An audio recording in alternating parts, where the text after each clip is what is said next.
Ներդական դատախազների դիրքորոշման հետ կապված դատախազների ամբողջ դիրքորոշումը հիմնված է նրա վրա, որ պաշտպանական կողմը ստեղ հանդիսատեսի համար աշխատում, իրանք էլ եկել են ստեղ մաքուր իրավաբանություն են անում։ Եթե մաքուր իրավաբանություն եք անում, անցած նիստին քննարկում եք խափանման միջոցների հարցը։ Դուք հելակ բոլոր 18-ի վերաբերյալ ասի կխուսափեն, նոր հանցանկանեն, կխոչընդոտեն։ Օրինակ իմ վստահորդի մասով առաջին ականի դատարան ամենասկզբից գրել է, որ չի կարող ինքը խուսափի, որտեղ ինքնակամ է ներկայացել։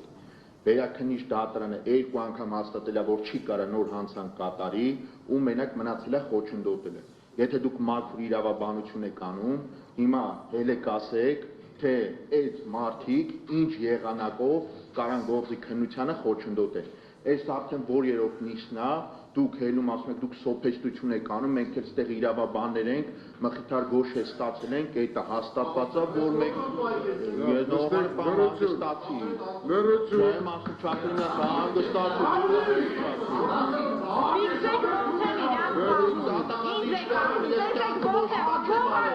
Մաքուր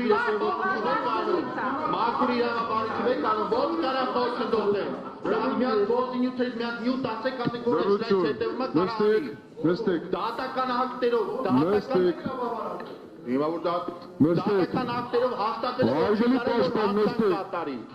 Վերաքննիչ բողոքի պատասխան բերել եք, վճռաբեկ բողոքի պատասխան բերել եք։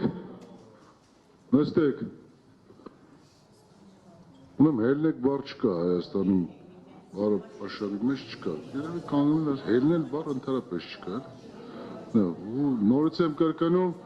վարորդի մասնակիցներ կարգ ու կանոն պաշտպանեք, մեկը մյուսի նկատմամբ եղեք կոռեկտ եւ հանդուրժող եւ հարգալից։